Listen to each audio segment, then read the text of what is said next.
When I first encountered this, for me, what fascinated me is what I know a lot of people talk about it's known as being this miniature museum in a box, right? It's all of these pieces that Marcel Duchamp had made up to a certain period, all put into this nice, neat package, and the idea that you can open it up and it becomes this expansion of space that opens out with all of these little things that chronicle his work up until the 1930s and 40s. Every little piece is represented, and that absolutely intrigued me. The idea of being able to take space, big space, and collapse it into this small miniature thing. I mean, it totally is like a dollhouse, isn't it? I mean, it's being able to take all that big world stuff and make it into these little manageable pieces that you can move around and play with and manipulate. So this was the kind of work that really drew me into thinking about wanting to talk to people about contemporary art and really to understand it for myself and help people understand it, because I felt that I didn't get how to talk about it. Talking about this work from this kind of high modernist perspective was not why I went back to graduate school. I went back because I was really intrigued with multiculturalism and the kind of things that were going on with Gomez Peña and Coco Fusco and people like that. And I started to look at this thing differently, and this object became something else. When Marcel Duchamp made this piece, started making these boxes, it was in 1938, and he continued them into the 40s, and then he redid a number of them in the 60s. And that was at the moment of the war, and it was the moment when people were losing everything. They were about to lose everything, or they had lost everything, and I started envisioning this really in a different way, that it seemed like more of a, I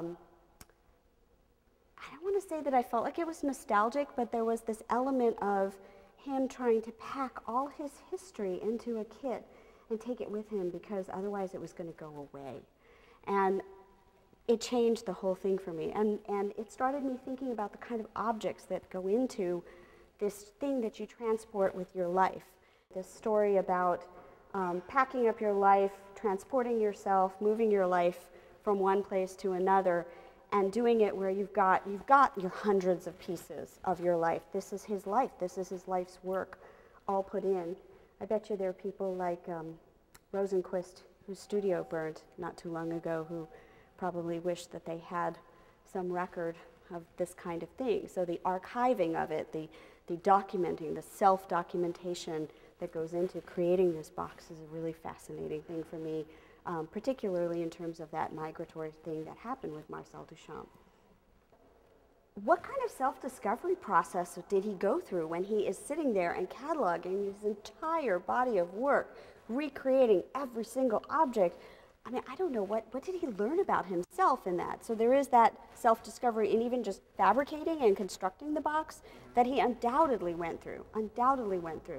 But because the boxes were made in the 60s, the time culturally when that happened, it was that moment of this huge surge of commodifying of art. And so what ends up happening is I think it ends up being really tied in with that. And so then it's less about, I think at that point when you're creating 300 boxes in the 60s, it becomes about the commodity. He was consciously making these to sell them. Now, if you think about it, each of these has to be individually recreated. So every painting has to be recreated, every object has to be rebuilt, every ready-made has to be redone in a miniature format, which in some ways is kind of the complete antithesis of the very idea of ready-made, because then what you have is you have this glass vial of Paris air. The original, nobody knows exactly, because the original has gone missing. But, you know, you could estimate it's probably a glass vial about like this. Well, the pieces in here that are the ready-mades based on the fountain and the object that's covered with the underwood covering and then this vial, those are all recreations. And in order to do those, he had to go, for example, to an Italian glass blower. He had to get them to fabricate something that looked like the ready-made. So there's this really weird thing going on with, for me at least, it's the strange push-pull of you've got the original object and then you've got the recreation, and the original is this factory-produced thing, and then now you've got these recreations that are these specially meticulously crafted, finely wrought objects that are multiples, and they're multiples in a completely different way than those factory-made multiples function, and it's just this really odd sort of turn around and twist around.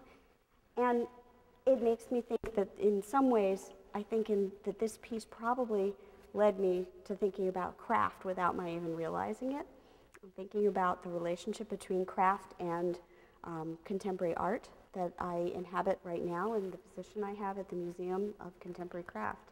I feel like this kind of work in some ways becomes this icon of 20th century art and the shifts that happen culturally, but it also ends up being this really interesting object that could be a way for us to rethink the museum, and rather than thinking about a museum in a box, tight and tidy in this package, what if we start thinking about the museum as something that people get to open up and manipulate and move around, and it becomes something completely different.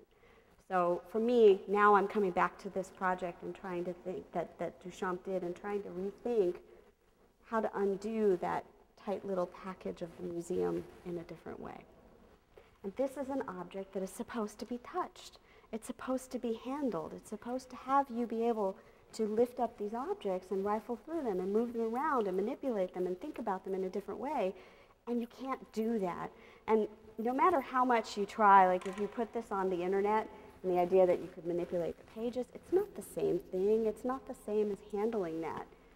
And I find that to be one of the most confounding aspects, and the other way now that I keep coming back to this object and thinking about it as this book object, you know, what happens? How do we deal with this today when we need to touch things, when we need to feel things and handle them and be connected to them? I mean, that's why I think that's why a lot of people go to museums, because you get a first-hand experience with an object. It's not the same as looking at it in a book or on a computer.